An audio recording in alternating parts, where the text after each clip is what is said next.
It's time to strap in and get ready for the front stretch. Presented by Joe's Karting. Dan and Dirk are live in the studio today, ready to hear from you at 402-573-0590. Well, good morning to you, race fans, and welcome to the front stretch. Caution's out, Dirk. Caution is out at Daytona. Oh, nope, sorry, the race was over with. How many cautions did we end up having last night? 63, I think. Jeez. That was crazy. I was thinking about it last night as I was rewatching the race and kind of getting ready for today's show. There is a fine, undefined line of cautions versus green flag laps. And NASCAR crossed it last night. You don't know where it is, but you know when it's been crossed. Well, and there's nothing you could do about it. I just got a question for anybody, everybody. I'd like somebody to explain to me why when Dale Earnhardt started the second segment, gets punched into the wall and tears the right side up a little bit, no caution. But when Brendan Gaughan gets the exact same thing happens to him, and a caution comes out. And when those cars pulled on the pit road, they were like injured identically. Mm-hmm. You know, the top half of the fender was torn off, et cetera, et cetera. So I really found that strange last night when they threw the caution for Gaughan. And fair warning, that's fandom talking because Dirk took Dale last night and needed that caution to come out. Well, I mean, I didn't take Dale last night, so I'm perfectly fine with that caution not coming out. Well, in the whole scheme of things, he was back on the lead lap and running sixth when he got crashed out. So it really, in the grand scheme, didn't make any difference. Yeah. But I was just curious about it, along with why they let Trevor Bayne run around the track, because I was informed during the offseason with the new 5-minute clock and everything that you couldn't go back out on the track without a splitter on. Yeah. And I didn't see any splitter on the front of that car when he ran around with no front end on his car. And not having that splitter was not an advantage, right? Oh, no. That was a detriment to him. Well, having the front end gone, the splitter wasn't going to do anything. I mean, literally anything. So he was out there running around, you know, like a modified or something, you know. So there was no arrow on that car. The only thing you could think of with the Earnhardt thing is that there was just simply no debris. And you know, I mean, if a lot of times there's rigging, debris cautions with no debris. But if that's the case and we're rigging NASCAR as everyone says they clearly are, isn't the Golden Boy going to get a caution? I mean, you could come up with 50 conspiracy theories. I could come up with 50 anti-conspiracy theories. Literally, nothing makes any sense. I don't, because it's not. There's no rigging. That's the reason why it doesn't make any sense. I'm not talking about rigging. I know. I'm not yelling at you. I'm yelling at the idiot conspiracy theory fans. I'm just that saying swear two that, identical accidents, and one gets the caution, one doesn't, and there was literally it doesn't make sense why they threw the caution for Brendan. Well, there is nothing as identical. I mean, there was probably just no debris. I mean, he hit the wall and no cut tire, I didn't see anything coming off the car when he was able to get down and get right onto pit road. There was probably debris when Brendan hit the car. I mean, Hendrick equipment versus somebody else, stuff stays bolted to Hendrick equipment versus a guy who only races 4 times a year for the Cup Series, and that's the guy that Brendan was driving. Normally, for. Doesn't even race 4 times a year. It's just like a one-off deal this year. But I was talking about their owner. That's his only thing is to race the super speedways this year. Brendan has raced all 3 of those races and done very well in each one of them. And good job for Brendan last night. Came home 7th. So 7th. Good job for him. That's a career best for him on the speedway. You're tuned into the front stretch presented by Joe's Karting on 23rd Avenue in Council Bluffs. Get them today, joeskarting.com. Fast-paced white-knuckle racing, where the only speed restriction is how fast you are. Nice and easy through those corners. It's crazy to think, slow down, and you're going to speed up. You heard it a lot of times during the broadcast last Sunday at Sonoma. A lot of times when these guys back up their corners and they slow down, they actually end up going faster. Well, kind of the way it rolls. All you got to do is watch Days of Thunder, and you can see that. Today's show, in turn number 1, we'll recap Sonoma, and we'll recap Daytona. In turn number 2, we're going to sit down with Josef Newgarden. He is going to be at Iowa Speedway on July 9th for the Verizon IndyCar Iowa Corn 300. Defending champion of the event. By the way, you can get your tickets today at iowaspeedway.com. I highly suggest you take full advantage of getting the tickets now. Josef's one of those young talents that it's going to be crazy to say, but I think he's going to be slower in about a week and a half when he goes to Iowa Speedway than when he was last year with that Ed Carpenter racing car. Well, I don't know if you could be faster than he was last year. I certainly hope he isn't any faster because he was blazing fast. We'll talk to Josef about his run last year, his switch to Penske, his plans for this year, and everything in between. In turn number 3, Stan Cisar will join us, the voice of Eagle Raceway, to recap the Eagle Raceway action last night, and I'm pretty sure he's going to have a recap as the Nebraska 360s made their way to Knoxville, Iowa last night also. In turn number 4, we will preview the next race to come. That will be Kentucky on this coming Saturday night. Got another Saturday night race on the bill for us. And we'll also try to get you updated on the Pick'ems contest, depending on how much time we got. But we got a lot of dirt track talking to talk about, or a lot of racing to talk about first. First, before we get to Daytona and the demo derby that was last night, let's talk about the race at Sonoma. The demo derby that was Sonoma.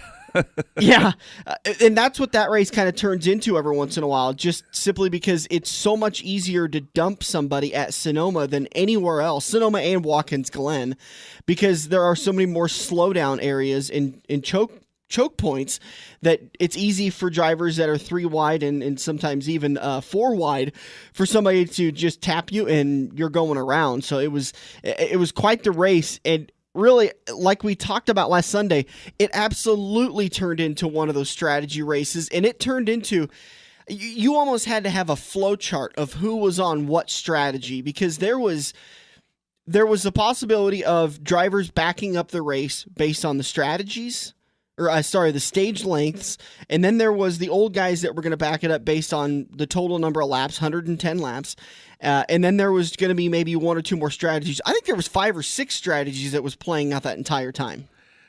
Yeah, I mean, just some of the people got beat up early in the race. I mean, there was, the second or third lap, there was the spin down at the U-turn there at the end, like turn 11, and who all was in that? Kyle Larson was in it. Mm-hmm. Junior was in it. Was that when Junior got caught in there? Was that when Junior kind of went to the inside and all of a sudden spun on his own? He was wheel hopping. He said he got into the dirty stuff and just couldn't get stopped. Yeah, I mean, so a bunch of guys had to pit after that and got them on a strategy. Obviously, they didn't start the race with. You've seen some strange strategies with the stage racing where guys have, pitted real early so they'd be leading at the start of the second stage. Mm-hmm. Saw that last night too. But, the Sonoma race ended up being a gas mileage race, believe it or not, and they have over a couple of years. And you had Brad Keselowski and a couple guys, Kyle Busch, Kurt Busch, all pitted with about 18 or 15 laps to go somewhere in there. Because, I mean, I had Jamie Mack in the contest, and he was running 4th, but, he was in the save mode, so he went from 4th to 10th in the last 8 laps. And the deceiving thing about Sonoma, the thing that always catches me off guard, is how long a lap is. It's about a 2-mile lap, so it's almost about as far as getting around a Daytona, because that's a 2-mile track, right? Daytona's 2.5 miles. Okay, but I mean, when you're talking about saving, when you talk about saving at mile and a half tracks, that's a lot easier than at Sonoma, because you've got uphill, downhill, you've got to power through corners. The hills don't have anything to do with it. It's running your engine through the RPM. Mm-hmm. Hitting the gas, and you're doing it after all the turns. Where in a mile and a half track, you basically do it twice. Coming out of turn 4, coming out of turn 2. Yeah.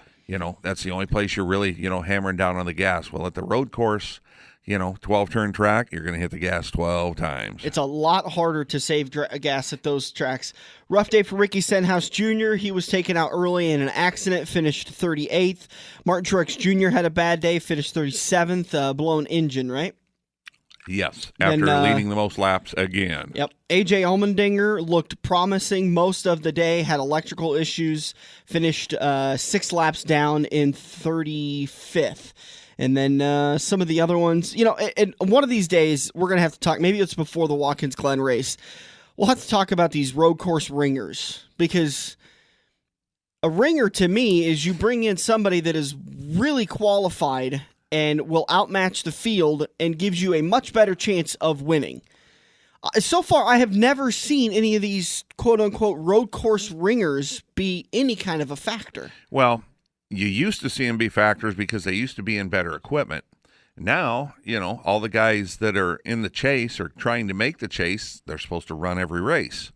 So you don't see some of these guys stepping out of their car. NASCAR never had that rule for years and years, and you would see these guys get into some good equipment, and they would be up in the top 5. But you don't see it anymore because they're getting in equipment that can't qualify in the top 20. And quite frankly, I think the road course experts today, AJ Allmendinger, Joey Logano, Brad Keselowski, Jimmy Johnson is up there in my head. Kyle Larson showed some really good speed at Sonoma. I think those guys are better than the so-called road course ringers because now their prep is ahead of time. It's, okay, I've got to get good at these road course races, especially since in 2018 we're going to have a road course in the chase. Well, they go out and they'll pick a road course, whether it's Road Atlanta or wherever it is, and they'll go practice. I mean, Brad Keselowski got his ankle busted in that crash several years ago. I think that was at Road Atlanta, and it was like a week before the Pocono race or something like that. And then he goes out and wins Pocono. But, they'll go to a road course and they'll practice, and they all go to driving schools now to learn how to do the toe and heel and the whole bit. So it's time for the road course ringers to go away. Just let the guys run them. I see no advantage to putting a road course ringer in there when they can't even finish in the top 25. Yeah, but if you've got a car that is a 25th to 30th place car, and you've got 5 drivers scheduled to run all year, you're not running for any titles. So if you can get a good shoe in for that weekend and possibly, with a little bit of luck, pull a top 10 out that you're not going to get otherwise, you might as well put the guy in there. Kyle Larson, who had led some laps early and had a good stage 1 finish. Finished 26th on the day. Matt Kenseth 20th. It was kind of a rough day for the Pick'ems contest for the season long and for the 5-week. But your top 5 ends up being Kevin Harvick, who was able to save enough fuel for a burnout and trip back to victory lane. His teammate Clint Bowyer finished 2nd. Ford teammates, top 3 finishes, Brad Keselowski, and then we get a Toyota in there with Denny Hamlin finishing 4th and Kyle Busch finishing 5th. Junior, Kurt Busch, Chase Elliott, Ryan Blaney, and Jamie Mack round out your top 10 at Sonoma. Any final thoughts before we move on to Daytona on Sonoma? No, it was, Harvick got his first win on the season. Kyle Busch had a fast car. It looked like Joe Gibbs might get their first win on the season, but that didn't pan out, and Harvick was able to stretch the gas. Kyle Busch has teased us quite a few times that they were going to get their first win, and then it didn't work out very well. Well, I'll tell you, this is looking to be one of those years. If you don't get a win, you might not get in a chase. Yeah. We're getting up there. I don't know how many winners we've got for sure, but we've got to have about a dozen winners now. And let's just revisit it. Kind of spoiling what happened last night at Daytona. If you haven't watched the race yet, what year would we be talking about Kyle Busch and Joe Gibbs Racing not having a win, yet Ricky Stenhouse Jr. has 2? Well, the battle last night was Stenhouse, Ty Dillon, and David Reagan. Yeah. It would have been Ty's first win. It would have been Reagan's second in his career. Mm-hmm. It was Stenhouse's second in his career. And I don't remember who else was up there when they had the restart for the green-white checker. Michael McDowell was in there? He was like 8th or 9th. But there was nobody, like out of the top 6 cars, there was only one guy that had really had any wins, and that was Clint Bowyer. Yeah. Everything else was, going to be either a first win on the career or a second win. I was going to try and create a tally of what cautions collected what drivers, but I ran out of paper and patience. and so many drivers were collected in multiple cautions, and it got fixed and got back out. It's also crazy that there seemed to be a lot of engine issues last night. We had 4 of them according to the NASCAR official sheets. Let's see, Jeffrey Earnhardt, DJ Kennington, Cole Witt, and Ryan Sieg all lost engines at different times throughout the race. So it was lower running teams that were losing engines at Daytona. I just thought it was kind of odd that we kept losing engines like that. Well, outside of Jeffrey Earnhardt, I think the other 3 might have been kind of on a start and park type plan. I don't think they raced a whole lot. Sieg was out real early. Mm-hmm. And he was in one of the BK cars, the 83, I believe. But Jeffrey Earnhardt's the only one that I think was actually running and trying to race that, had an engine issue. Bad days for Austin Dillon, Joey Logano. This list is going to be long, by the way, folks, so I'm going to take a deep breath. Austin Dillon, Joey Logano, Martin Truex Jr., Kevin Harvick, Dale Earnhardt Jr., Brad Keselowski, Kyle Larson, Kurt Busch, Matt Kenseth, Ryan Blaney, Danica Patrick, Denny Hamlin, curse it, Trevor Bayne, Chase Elliott, and Kyle Busch. All those drivers finished outside the top 20 in that order, almost exactly in the order I read. I only left out Reed Sorensen and Elliott Sadler. Good days for, and this is what's kind of crazy because I think this is a good day for a lot of drivers, and simply the strategy, if they had the strategy of survival, it worked out for them. 15th place, Darrell Wallace Jr., great finish for him. Jamie McMurray, 14th. Matt DiBenedetto, 13th. Jimmy Johnson, 12th. Corey LaJoie, 11th. Chris Buescher, 10th. Can I skip into here a little bit? We already talked about Brendan Gaughan finishing 7th, David Reagan 6th. Your top 5 was Ryan Newman, Michael McDowell, Paul Menard, Clint Bowyer, and Ricky Stenhouse Jr. Why were drivers so aggressive last night? Because sometimes we see it when there's a threat of rain on the horizon, and they're trying to pick up as many final points before the rain comes and the race possibly gets called official. We didn't have that. I mean, there wasn't rain on the radar all night last night. I have no explanation for why they were, but it kind of followed the weekend. I mean, our man from Iowa Speedway, David Starr, ran 5th in the Xfinity race. Good for him. Season best. Clearly, and our good luck charm has continued with him. And his teammate, Ray Black Jr., had possibly a career best 12th. Mm-hmm. Again, you just see it in both races. There were a lot of underfunded teams that ran up front, and you can't explain it other than the fact that it was just Daytona. I kept saying to you last night, boy, this looks like it's going to be a big shakeup in the point standings, but most of your top 10 to top 15 in the point standings for both the NASCAR playoff system and our Pick'ems contest all finished in the same area of each other. They all finished outside the top 20, so it really didn't end up being that big of a shakeup. Well, I mean, we have 34 contestants that made picks in the Crewman for a Day contest, and a total of 7 different drivers. And they all crashed out. Not one of them finished.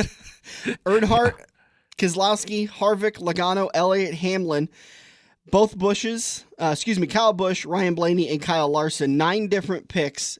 Earnhardt was the most popular one for the 5-week contest, and none of them finished running the race.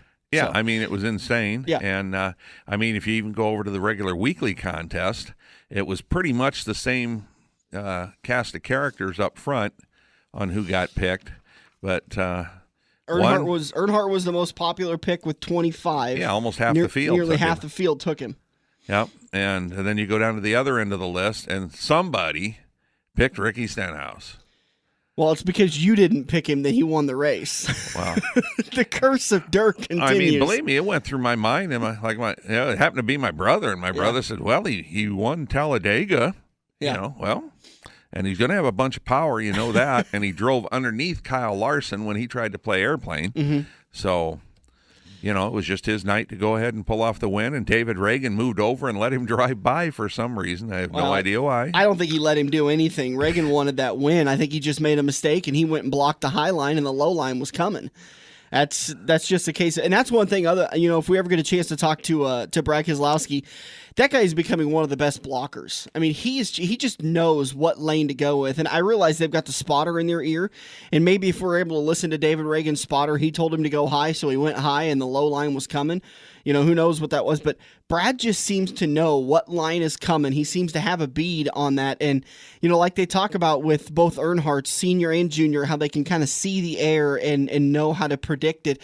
I think with Keselowski, he can see the field and which one's coming. I don't know if it's just something he's got with the way his vision is, or if it's just one of those combination things, of what he can do and what the spotter's telling him. It's just absolute crazy that how well he is able to bounce between lines and stay out front. Well, Joey Logano works the same way too when he's out front. I mean, he's real good at blocking.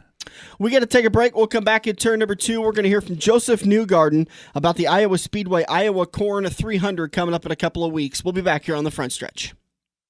This week's young gun is third-generation driver Little Larry Robinson. Robinson got his start in racing back in 2012 at the age of 13, racing go-karts, where he won track championships at Little Sunset Speedway in the junior and senior 206 classes. In 2015, Larry moved into the stock car class to compete with his role models, Grandpa Robinson, his dad, and Marty Steinbach. In his second season behind the wheel of the 53R NASCAR stock car, Larry finished 5th in the points at I-80 Speedway. Larry's goals for this season include getting his first NASCAR stock car win and claiming the track championship at I-80 Speedway. Someday, he hopes to try his hand at racing an A-mod and even late models if the right opportunity opens up. Make sure to keep your eye out for this week's young gun, Little Larry Robinson, in the Uncle Mick's Gentleman Club, Goodman's Classic Construction, Limitless Mel Medical, Larry's Auto Salvage 53R stock car the next time you're at I-80 Speedway. This week's young gun is presented by Craig Kelly of Ansara Kelly and Sewell Personal Injury Attorneys. For almost 70 years, Ansara Kelly Sewell have been Nebraska's premier personal injury firm. Race drivers, fans, and their families have been calling Sunset Speedway's Craig Kelly for over 30 years. The IKS firm focuses first on your healing and appropriate medical care, then they focus on getting you great results. Craig Kelly and his experienced team at IKS stand ready to handle your injury claims in both Nebraska and Iowa. If you or a loved one have been injured, Google Craig Kelly or call him at 402-391-4000. Joe's Karting in Council Bluffs has taken a page out of IMCA's rulebook and gone crate. These brand new low-emission engines will still have you white-knuckling it all through the Metro's fastest indoor facility. Joe's Karting is now friendly for all skill levels with their brand new Honda-powered engines. It's time to get to Joe's today and find out what drivers like Jack Dover, Shaylee Bate, and Andrew Kosiski have known for years. Located in Council Bluffs and online at joeskarting.com. That's karting with a K. Dan and Dirk are rolling into turn 2 with a little attitude on the front stretch. 402-573-0590 if you want to give us a call and give us your thoughts on Sonoma, Daytona, the 5-week pickups contest, or something that happened at your dirt track last night or on Friday night. Don't forget Stan Cisar from Eagle Raceway set to join us in turn number 3. But joining us on the phone now is Josef Newgarden, who's going to be at Iowa Speedway here in about a week and a half on July 9th. Joseph's going to be with the number 2 team of Team Penske. Josef, thanks for joining us, bud. Good, man. Thanks for having me on. Well, we always do love talking to you, and it's been fun talking to you. I think we've talked to you probably 3 or 4 times now, and your career just keeps growing nice and steady. You move up to a new team, you get a handle there, and you start putting down some wins. Yeah, we're trying to. You know, it's always difficult when you transition teams. You never know how that's going to go from, just a performance standpoint. You get comfortable in a situation, you feel pretty good about what you're doing with an existing group. You got, your people that you're used to working with over a couple years. So when you go somewhere different, you never know if you're going to be able to rekindle all that. And I think for me, it's been a fun challenge getting used to Team Penske, which is the team that I changed to. And I'm used to running Indy cars, used to running around Iowa Speedway, places like this. So, that helps a little bit that I'm not changing racing disciplines. So I just have to figure out a new race engineer, figure out a new team. And then once we did that, I felt like we've been finding some success pretty good. As a race fan, can I make one suggestion that you don't do what you did last year? Oh, yeah. Well, I hope I do. Great. I'll watch the back of the field. I watch where the racing's at. So, if somebody's, stomping a mud hole in everybody like you happened to do last year, I can still find the racing and I'm perfectly fine. But I know a lot of people, they want to watch the front. They want to watch the leader, and hopefully there's racing there. And if there's not, they just say, there was no racing on that track. No, there was racing everywhere. You just got to know where to look. Yeah, no, it's true. That's my, it's my job to make it boring. Hopefully, you don't get many days like that though. It's very rare to have a day where you just have a better race car than everybody. And I felt like that's what the case was last year. I just had a little better car than everyone that day.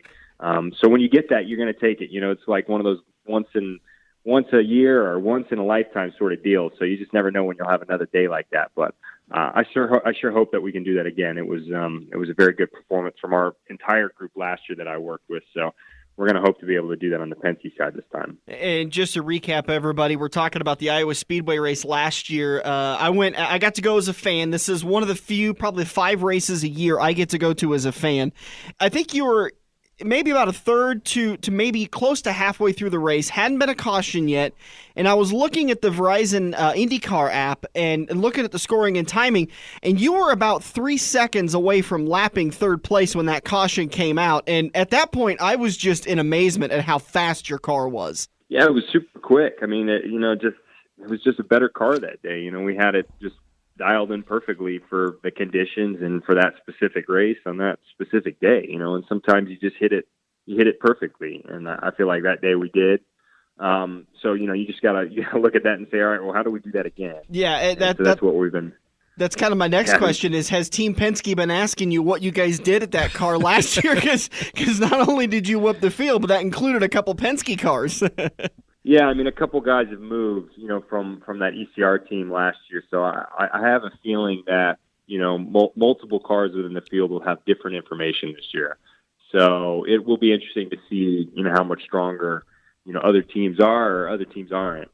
But Penske has a strong foundation. They know what they're doing across the board on all different tracks. So, they don't really need a bunch of help, but for sure they're always going to listen to ideas of, what drivers or what teams have done in the past. They're very open-minded. They always want to improve. And if, there's an area that they can be better, then they look to be better there. So I think with Iowa, it'll be very interesting to see how quickly we can get up to speed together. Well, you mentioned ECR, and we had Ed on the radio show just a couple weeks ago also previewing Iowa, and we made the same request to him, and, don't bring another car that's going to stink up the race, please. I'm sure you would appreciate that, too. Yeah, I mean, I would hope that he, Ed doesn't take what we did last year and do the same thing. But I feel confident. It's going to be, I think it will be a difficult race as always. It's tough to find the car, exactly where you need it. It's tough putting it in the spot that you exactly need it. But I think we're going to be good. I think ECR will be good too. I think Ed will be very strong. I think JR will be very strong, who's the guy that is in my car from last year. So those guys will not be easy to beat. They have a great foundation to work from. So I wouldn't worry about them too much. I like the story of Martin Truex Jr. last year. He went to Charlotte for the 600 and pulled a Josef Newgarden. He just licked the field. About a month and a half, 2 months later, they took the exact same car, exact same setup back to Charlotte. Now, it was a different time race, but they were nearly 3/4 of a second to a second off of the field. Do the IndyCar change that much in that little time to where if you guys were to bring the exact same setup you ran at Iowa last year, that you guys would be about a second off the field? It can. You never know. I mean, there's always differences. A track can change, tires can change. There's always differences. There's always things evolving that you have to adjust to. So you can't just say, "Hey, we found the best setup ever, and we're just going to be able to run this for the next 10 years." It normally doesn't work that way. You're always constantly having to make some adjustments. So that's where you have to be good at that. You have to be good about always responding to whatever's happening around you, whatever is changing year to year. That's where the good guys, are really good. That's how they're good every week. So for sure, I expect there to be little differences from last year that we'll have to adjust for, and we'll try and find that new perfect package for this specific year. Well, the cars are so sensitive, and I mean, just a variable of 10 degrees in temperature, or a sunny day is a cloudy day, any of that stuff is going to make such a big difference for you guys, but it does give you a fantastic starting point. Oh yeah, 100%. You would you'd always like to start where you've been in the past and been successful, but like I said, you just have to be quick to adjust when needed. There's always going to be times where you have to adjust, and so they are sensitive, and just understanding how you have to adjust and how to be prepared to adjust. That's what normally makes you good in a race team. You talked about it earlier in the interview that during the offseason you made the switch to the number 2 team of Team Penske. On a scale of 1 to 10, how would you grade your year so far with Team Penske? I think we've probably had, I would say we've had a solid 7. Mm-hmm. I guess that's I don't know. I'd probably say maybe I'll give myself an 8 with a B-. I think we've been very strong. We've won a race, which is always a good sign. We've been close to winning others. We've had multiple podiums. So our performance has been there. We need to be a little bit more consistent. There's been more races that we probably should have done better in that we didn't. So, as long as we can be more consistent on the back half of this year, then I think we're going to be pretty good, and we'll have an opportunity to challenge for the championship. So I've been pretty happy with what we're doing. We just got to keep it up and be a little bit better the second half of the year. Well, you could see you could see Josef Newgarden in the number 2 team for Team Penske at Iowa Speedway Sunday, July 9th for the Iowa Corn 300. Again, you guys added a few more laps to that race a couple of years ago. Are you enjoying the 300 lap mark? Would you like to see 350 maybe in a year or two? I don't mind 300. It's a physical race. It's a very difficult track. It's kind of like a constant corner. You don't really get much straightaway at Iowa, so it's very physical in IndyCar with the minimum speed that we run and how much downforce we have on the race cars. So it's physical. 300 is already tough enough. 350 would be fine. I wouldn't mind it, but I think 300 has been a good number for us. What's your favorite kind of race car? Not type of, but what kind of car can Penske give you that it suits your driving style the best? A little on the loose side, a little on the tight side. What do you look for? It depends on the car. It depends on the weight distribution of the car. Technically speaking, there's a lot of things that you look for. The way you drive a stock car would be different than the way you drive an Indy car. The way you drive an Indy car with a certain body kit and a certain aerodynamic kit is different. The way the cars are now, you have to run them quite secure. You don't want to run them too free because it's just with the weight distribution of the car, the way the aerodynamic kit's working, you want a very secure rear end of the car. So if you're good at finding something that can just lock the rear end down, then normally you can be pretty fast in the car. But like I said, it always changes. You have to be, there's some cars you want to drive on the very loose side, and it's much easier to handle sometimes, and it's much faster. So it really just depends on the car and what it's wanting. When we do get to go around and talk to some of the NASCAR guys, there seems to be unanimous rip the splitters off the front of those cars so that we can put the drive back in the driver. Is there something that you would like IndyCar to look at for your cars? It doesn't necessarily have to be that it's a bad thing, but just something that you would like for them to look at to maybe make changes to these cars for the 2018-2019 season? Oh, sure. Yeah, no, we've been going through a lot of that, actually. The changes that drivers have wanted, we're actually going to get next year in the 2008 body kit that's coming out for IndyCar. So, we've been preaching for less topside downforce and more bottom side, which is just basically using the floor more. With an IndyCar, it's so reliant on aerodynamics and producing downforce that, when we produce it from the bottom of the car, it doesn't get disrupted as much when you're behind another car. So that's kind of the way we're shifting the aerodynamics next year with the 2018 IndyCar. And I think all the drivers, we're always going to ask for more power, and we're trying to find ways to get more of that and enable our manufacturers to produce more reliable power, which I think we're going to get in the next couple of years. So instead of having 750 horsepower, we'd love to have 850, 900 in the Indy cars, and I think we're going to probably get there in a couple of years. That's going to be nuts to see at Iowa. I remember a few years ago when the speeds were getting crazy, and there was a lot of basically tunnel vision.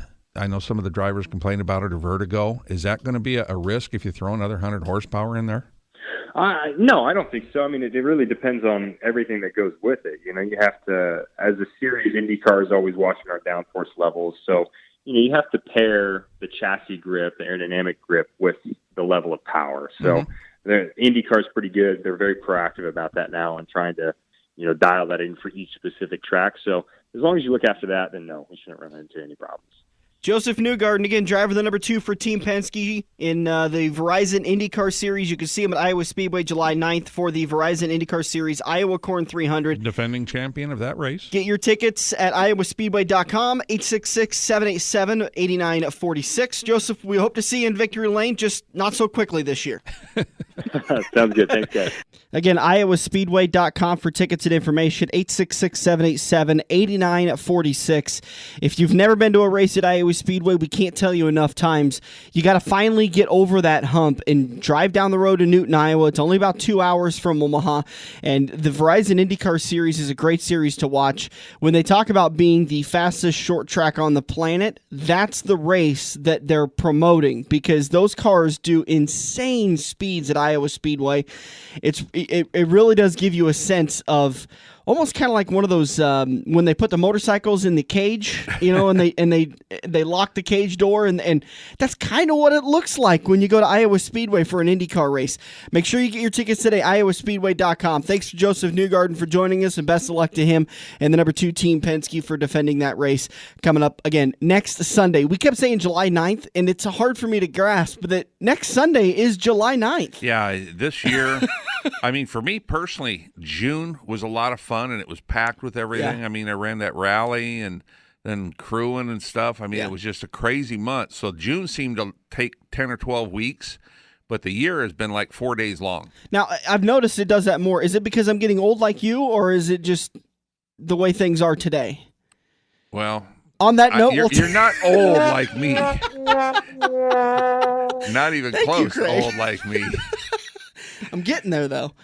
The good thing is I'll never catch you. We're going to take a break. We'll come back in turn number 3. We'll talk with Stan Cisar, voice of Eagle Raceway. This has been The Front Stretch. Are you looking to book your next outing? Look no further than Joe's Karting in Council Bluffs. Located just north of Bass Pro Shop, Joe's Karting can handle outings of well over 100-plus people. Bachelor parties, corporate outings, team building, birthday parties, and much more. Give Buddy a call today and reserve your outing. Joe's will even work with local restaurants to cater your event. Book yours today at joeskarting.com. That's karting with a K. It's time to get to Joe's and find out what everyone already knows. If you love wings, if you love rings, and all kinds of other tempting things, great times, great food, get to Quaker Steak and Lube. Quaker Steak and Lube is the official watering hole for the front stretch and the best place to catch all the NASCAR action today. Open at 11 a.m. with delivery available to Council Bluffs. Great times, great food, get to Quaker Steak and Lube. Feather the brake and get back to the gas. Dan and Dirk are headed into turn 3 on the front stretch. Welcome back to it. It's time to talk a little bit of dirt track action at America's home track. Joining us on the phone now, Stan Cisar, the voice of the Speedway at Eagle Raceway and of the Nebraska 360 Series. Stan, how you doing, bud? Pretty good. Boy, I'm glad you were talking about the old thing in that during the last segment, because that way I didn't get involved in that deal. You're not old. You've got character, my friend. You guys... I'll tell you what a great night out at America's home track last night. We had a great crowd. Of course, one of the events everybody looks forward to is the really huge fireworks display that Jim Hitzman, and he had some old friends that Dirk probably knows. Mike Kelly was helping out down there, and Jeremy and Roger Elliott, one of Speedy's sons, and they put on a great fireworks demonstration after the race. It's probably 12 to 15 minutes long with a great finale, and I got some of it up on Facebook, on live Facebook last night. But and all in all, just a great night of racing down at Eagle Raceway. We saluted the fire and safety crews and all the guys, the behind-the-scenes guys that are down there at the track every week, as well as all the military personnel and first responders, police and fire, did a great tribute to them before the national anthem and stuff like that. And then we're treated to some great racing. Yeah, I'm hoping the first responders, with the holiday coming up, get a break. I mean, the last couple of years, the first responders have been real busy the next couple of days. No kidding. From listening to the news a little bit this morning, it doesn't look like it so far. But, we had 144 cars, wow. 18 heat races. We had 10 features after doing a little work of the track during intermission. Had some red, white, and blue events, that take place during intermission. Had a challenge. Normally the intermission challenges, they involve the kids. Last night it involved the adults a little bit, and it was pretty hilarious. It was a really pretty good deal, and give the fans a little bit something to do when they're farming the track. And Roger gave them a great racetrack for the feature events last night. Kicking things off, had a brand new feature winner in that Hoosier Tire IMCA Sport and Modified Division. Matt Andrews, the guy that's been knocking on the door here the last few weeks out of Seward, Nebraska, picked up that first ever A feature win in that 22A machine. And that Sean Harker was closing fast, but he didn't quite get it done. Mark Lighting, and a guy that's having a really good year. He's been around this deal for probably 5 or 6 years now, but his best year by far today, Derek Hall in car number 44D. But you talk about beating Lighting and Harker. You're beating the best down there, and pretty good feather in the cap of Matt Andrews. Yeah, congratulations to him. Like you said, he's been knocking on the door for a while, just not able to get it done. And on a night when he did get it done, I'm looking at the top 9 here, and it wasn't an easy feat for him to get that done. Well, we had 5 heats of sport mods last night. I think there was 42 cars in that division, and probably among the toughest sport modified competition that you're going to find in the area down there. And that's why you see a lot of guys heading different directions, because it's a pretty tough crew to race with, as is most of these classes down at Eagle Raceway. But great run for Matt, and all in all, good night for the sport mods. What about your hobby stocks? In the hobby stock division, kind of a wash, rinse, and repeat, type of thing. Jeff Ware, this guy out of Columbus, Nebraska, he's been on fire this year down in that division, and he picked up his 3rd straight win, extending his points lead in car number 83. But I tell you what, last night, Tyler Sadoff looked like he had him covered. The car number 16T was out front, and Ware was following him for quite a while, and Tyler stayed down on the bottom just a little bit too long down there in turns 1 and 2. The fast way around was up on the roof, and after Jeff went by him, Tyler kind of adjusted his line, and he hung right with him for the remaining 5 or 6 laps in that race, but couldn't get back around. So Jeff Ware took the win out of Columbus. Tyler Sadoff, who was in the 2nd spot, and a guy that's in his rookie season, he's already picked up a couple feature wins, and with another 3rd-place finish last night, Albert Keeney out of Lincoln, Nebraska, finished 3rd. Jeff Watts rounding out your top 4 finishers in that Valentino's IMCA Hobby Stock division. And then moving on to your next class. Moving to the Capital University Modifieds, another deal. You got probably 10 guys going into every Saturday night feature that have a realistic shot at picking up the win. And a guy that's kind of found, we talked about it a little bit, he's kind of found the fountain of youth here this season. Johnny the Jet Sadoff out of Beatrice, Nebraska, picked up his 2nd feature in as many nights. He picked up the win at Beatrice on Friday night, and he doubled down at Eagle Raceway on Saturday night, but it was not without a fight. Bob Zobek was right there for the entire race. Clint Holman, he's kept his top finishes, the streak going on that deal. He picked up a 2nd place 2 weeks ago. He picked up the win last week and a 3rd place finish, and he wasn't too far out of that battle for the lead either. Brandon Spandry, who's in his, I believe, 2nd full year of the running in the modified division after coming up through the sport mods, rounded out the top 4 finishers in that one. And always great to interview Johnny down there. We've been doing this since going back to Sunset Speedway days, quite a number of years ago, and it was actually his 444th career A feature win. And we were kidding about the Nebraska Auto Racing Hall of Fame. They got a spot waiting for him down there as soon as he turns 55 years of age, because I don't think he's retiring anytime soon. Yeah, you kind of thought maybe he was starting to find the twilight of his career, but like you mentioned earlier, within the last month, they've found something in that chassis that has really found success for him.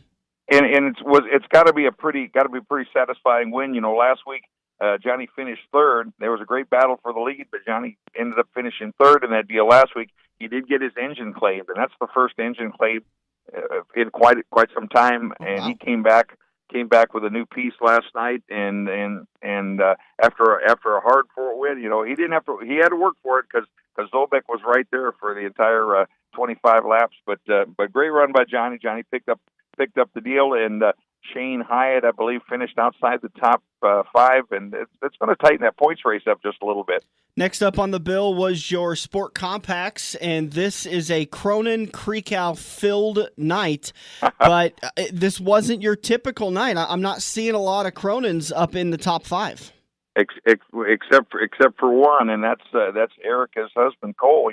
Cole's a 2-time and defending track champion at Eagle Raceway. Those guys got it figured out with those Sport Compacts, and we were joking with Cole. He's been in Victory Lane because the whole family comes down to celebrate. Seems like the whole family's been in Victory Lane this year, except him. He's the points leader, but he didn't have a win up until last night, and he picked up the win pretty convincingly last night. His sister-in-law, Sarah Cronin, comes home in the 2nd spot. Another member of the Cronin team, Stephen Oakes, finished 3rd, and Sean Hine out of Beatrice in the 5H came home with a top 4 finish. And good night of racing for those guys.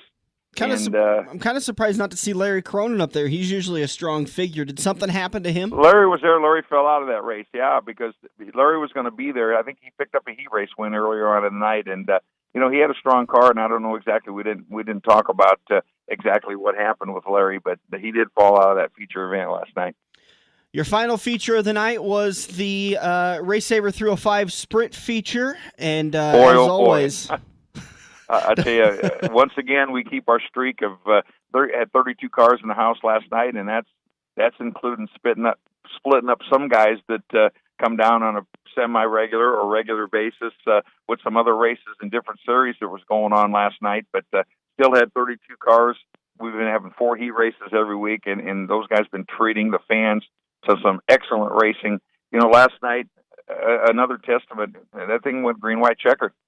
And I tell you, it was a battle the entire race. There was racing going on throughout the field. Drop of the green flag looked like Nate Weiler had him wired because he loves the bottom, and it was a good bottom last night. And he had at one time, I think he was spanking the field there. And pretty soon the track start changing a little bit. Maybe the handle on these cars start burning off some fuel load and losing a little rear. And pretty soon the boss, Mike Boston, and this guy's, we were joking in Victory Lane during the interview. I says, here's a guy that disappeared off the face of the earth for a couple of years. We didn't see him on the front stretch, maybe 1-2 times a year. He's a 7-time Eagle Raceway track champion. And now in the last 2 weeks, he's got a brand new Chennai chassis for 2017. He's got his dad helping him. He had his daughter there, his son Jordan, who is a great sprint car driver in his own right. Whenever he's not racing, he's down there in the pits helping his dad out. And those guys got that thing figured out. And Mike put it up on the roof. And Nate really kind of showed him how to do turns 1 and 2. 1 and 2, it was a little better down on the low side. 3 and 4, it was WFO up around the top side. And Mike picked up his second straight feature win. And like I said, he's only the second repeat winner. We've had like 6 different winners out of 10 races or 8 races or whatever we've gotten in so far this year in that Race Saver division. Very competitive. Like I said, last night went green, white, checkered. Boston took the win.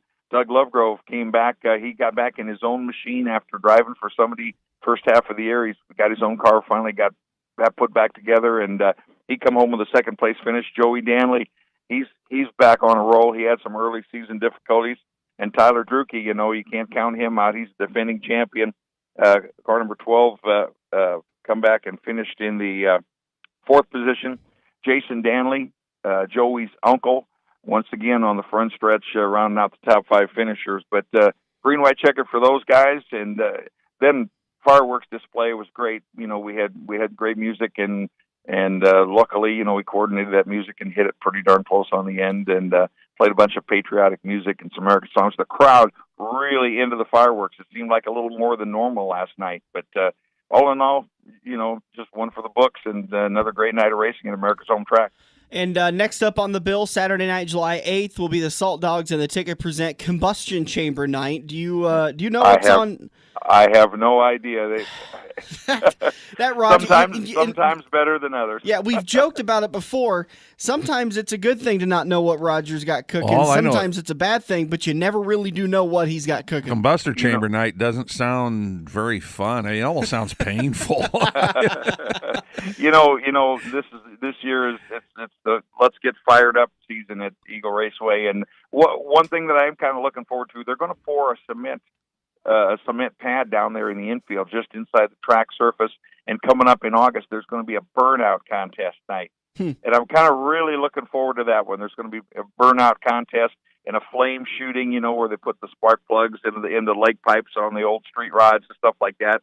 And shoot a little gas in there and ignite it with the spark plug. And you see the flames shooting out of the pipes on the back of the cars. I think it's going to be a pretty fun night, and kind of looking forward to that one, So then, of course, everything coming up to leading up to Labor Day weekend, we got to look there already. This is July the 2nd, and I believe there's close to 50 cars pre-registered for the Race Saver Nationals. That'll be taking place over Labor Day weekend at Eagle Raceway, and then coming up the following week, the Nebraska Cup, and that's going to feature the Sprint Series of Nebraska, also the Malvern Bank Super Late Model Series, and the Wingless Auto Racing 410 non-wing sprint cars. So that's going to be a triple threat night.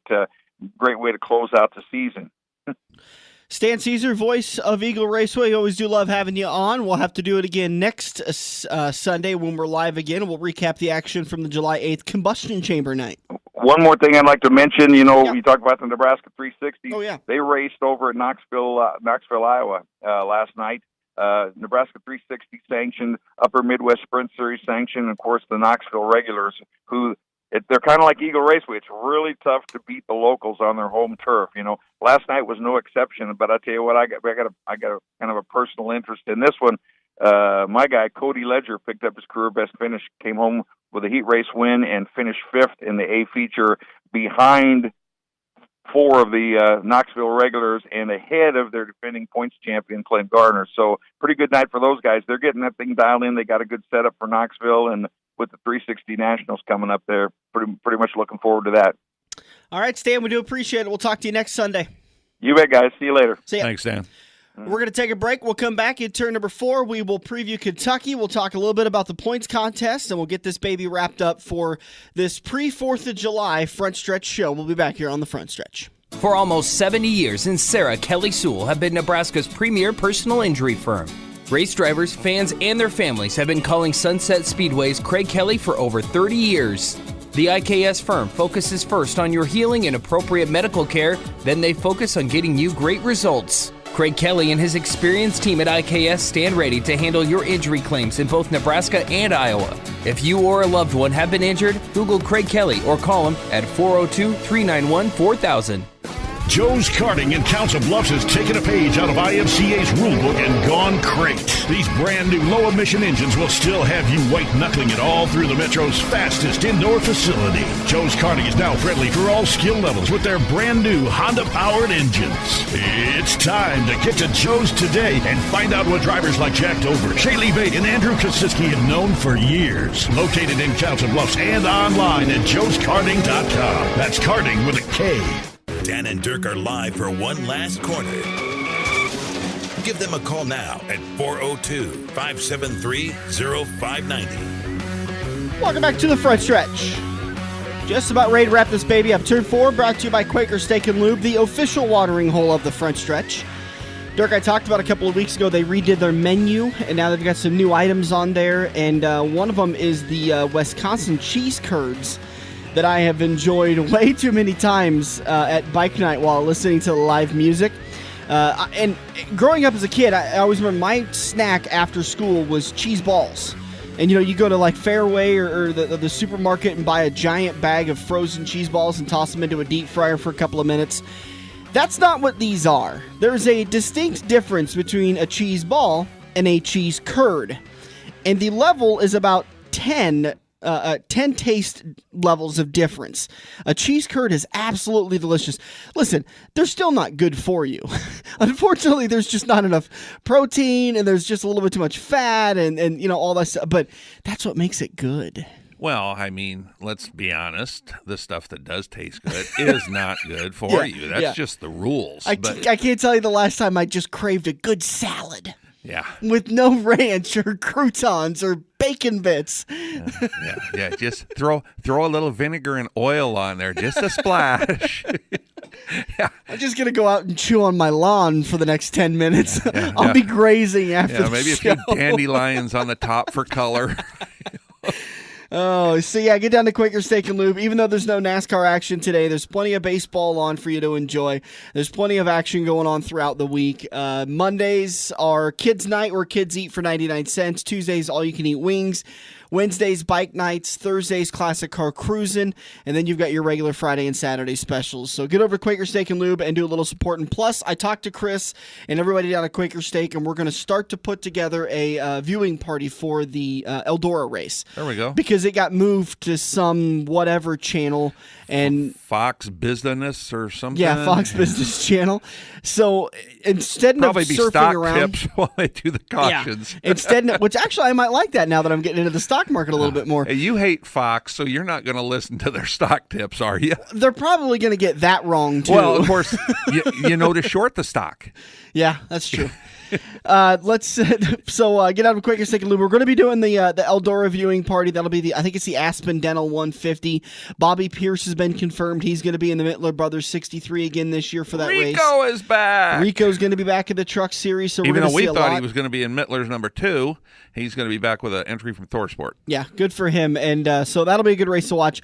We'll get you details on that. Be scouring our Facebook page. We'll send out invites for that event page through our personal pages, and then we'll get the word out for that. So turn number 4, we got about 6 minutes left, but you had some words you wanted to say. Yeah, everybody that's been around the local racing community for years knows Rick Holling, who's currently does tech work at I-80 and also with the Malvern Bank Series.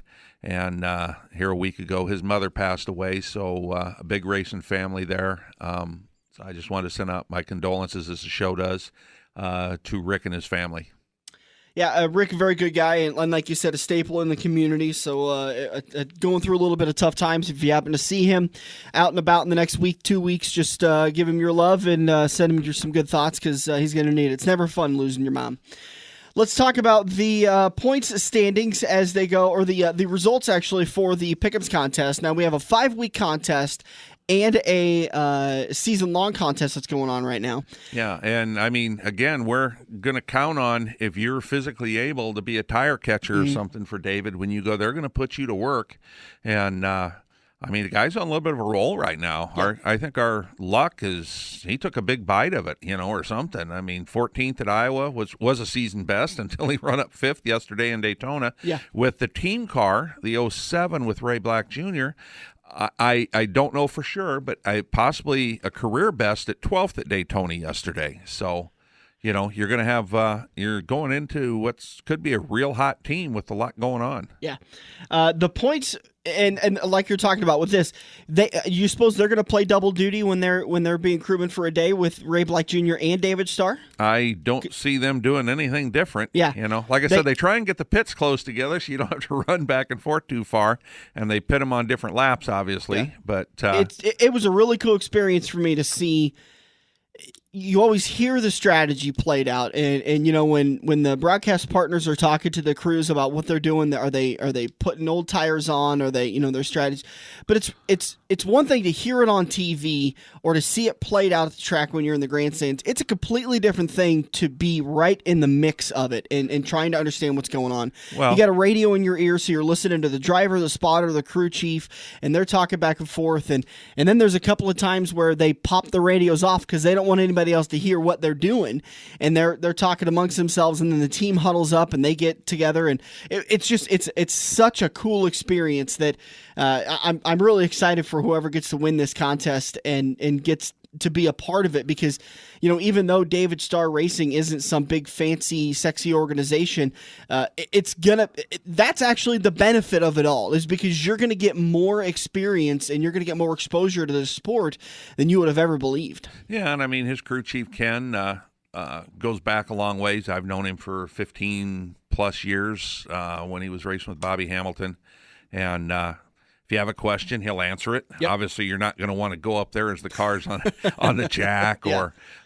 caution just came out and he's trying to decide whether to pit the car. But after the pit stop, if you have a question, I never did get to ask him why he waited so long for the stickers. He just had one set of stickers that they'd went and got from the 22 car after he went out of the race last week at Iowa, and but it ended up being the right move. I kept thinking, get all the good you can out of these stickers, run them for 75 laps or something, But he waited till about, it was like 48 laps to go and put them on, and David was able to improve his position a couple spots, but stay up there, and it was the right move, obviously. Lug nuts galore. I've got a whole back of my truck is full of lug nuts because I just kept grabbing them and put them in my back pocket. Well, and definitely pick up a lug nut for yourself. I even did, and I've got a big bowl of them from all the pits I worked when I was an official, but I'd never crewed before. So I grabbed one, and when I got home, I stuck it in my pocket. When I got home, I Sharpied it up, David Starr, Iowa Speedway, da-da-da-da-da-da, so I know where it came from. All right. The interesting thing, so the NASCAR.com, NASCARPoolsOnline.com, the site we go through our fantasy league, hasn't updated yet. So I don't know how the shifting is going to go. But I was kind of looking through it last night as I was watching the beginning of the race over again because I missed the beginning of it. A majority of the front runners all took drivers that crashed out in the top 20. And like you said, your brother was the only one. I think he took him in the 5-week contest for the Ricky Stenhouse, right? Yeah, but that wasn't. Oh, he that wasn't was in the the 5 season week. long. Yeah, he took Harvick. Like he said, he goes, I did that backwards. Yeah, but he's so far out in the season long because he had some issues when he was on the road in vacation and missed like 2 weeks of picking early in the year. So nobody has to worry about him having the winner. So it's going to be interesting to see what this shakes up. That's going to do it for us today. We appreciate everybody joining us. By the way, if you missed the Young Gun segment, Little Larry Robinson, make sure you download the Stitcher app. We'll have that episode posted on Monday morning at about 11 o'clock a.m. And actually not, because nobody's going to be around. So it'll be about Wednesday morning when everyone's back in the office because of the holiday. Well, he's actually Little Larry's Little Larry. Right. On our scoring sheet at the booth, it's Little Larry Robinson, and then there's Larry Robinson Jr. and there's Larry Robinson Sr. It's fun to keep track of. Thanks, everybody. Have a safe and happy 4th of July. Thank you to those that serve and protect. We'll be back again live next Sunday. This has been The Front Stretch, presented by Joe's Karting. This has been The Front Stretch Radio Show, presented by Joe's Karting in Council Bluffs. To contact Dan or Dirk, find them on Facebook at The Front Stretch or email them at frontstretch590@gmail.com. If you missed any part of today's show or want to hear a previous show, subscribe to the Joe's Karting YouTube page, where you can find almost every Front Stretch show.